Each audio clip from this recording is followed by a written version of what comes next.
Hey, welcome back to Frankenstein's Lab. This is a spoiler alert. I have not been able to load any videos for quite some time, so there's a lot of progress videos that I've captured and have not been able to upload, and there's been a lot of progress. So, spoiler alert, she's up and running. Today's project was making an air cleaner that I thought was suitable for a 41 Cadillac. So we have a 50s era Batwing Cadillac air filter adapted to the LS intake. And I've dubbed it Radillac. The engine's all in, everything's running. I've been driving it for about a couple of weeks now, shaking out a couple little bugs, but not many actually.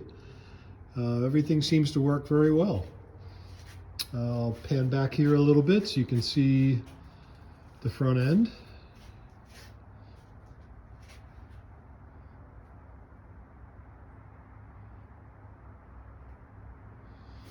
And we'll do a quick little walk around.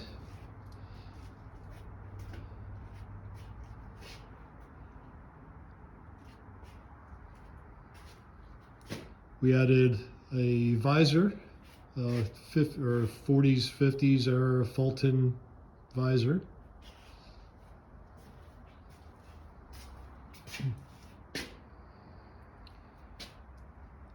We have some modern mirrors. Most of the vintage mirrors, they're pretty much worthless. So I wanted decent mirrors on it.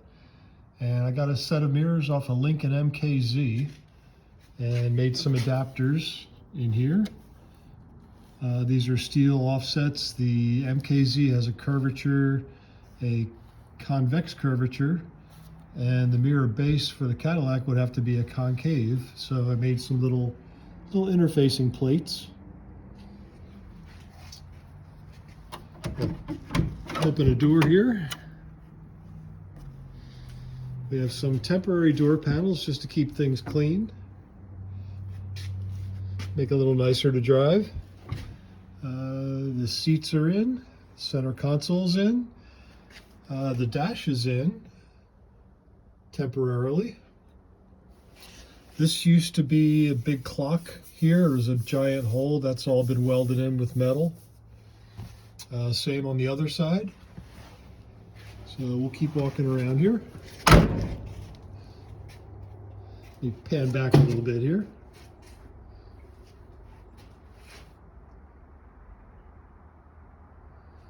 Okay, we're going to walk around back. Got the factory tail lights all hooked up and working with the GM harness. I'll do what everybody does and obscure my license plate.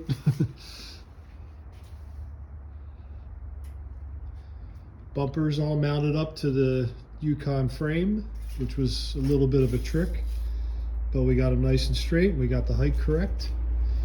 One of the cool things is we have the Cadillac gas fill under the tail light. That's been adapted to the Yukon gas tank.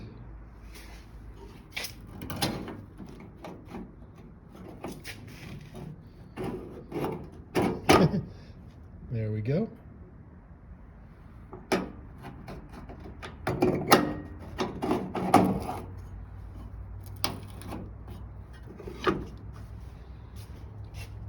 Going down this side. There's the MKZ mirror.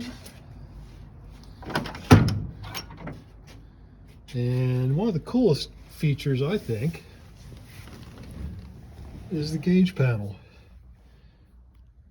So, true to the theme of Frankenstein's Lab, we have Frankie and his bride.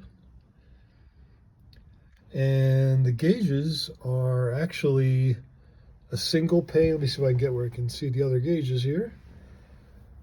This is actually the stock Yukon Denali gauge cluster, which is all one big piece of glass. And I modified the dash, more or less like an overlay, if you will. I modified the dash to have portals for each individual gauge, so it looks more like classic steam gauges. But underneath the dash, it's all one-piece glass stock GMC Yukon Denali gauge pod. All the gauges work really well. Doors close nice and solid.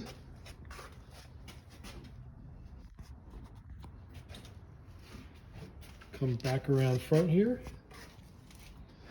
Everything fit. It was quite a miracle to get the radiator fit in here. I had to make my own radiator support. But that all worked out well. It actually fits and clears, and I'm running the stock Yukon radiator with all the air conditioning and transmission coolers and power steering coolers. Everything hooked up and working. The coolant bottle was sort of a challenge. I tried 3 different ones before I found one that I was happy with. This is actually from a Nissan Titan pickup, and it works out perfect. The shape of it, it actually, believe it or not, the hoses from the Yukon connected with no trimming or altering whatsoever. It was like it was made for it. The way it's curved up clears my air conditioning lines. Didn't have to change or alter anything there. And it's been working out quite well. I've had it to a couple of car shows already. So it's on the road and running.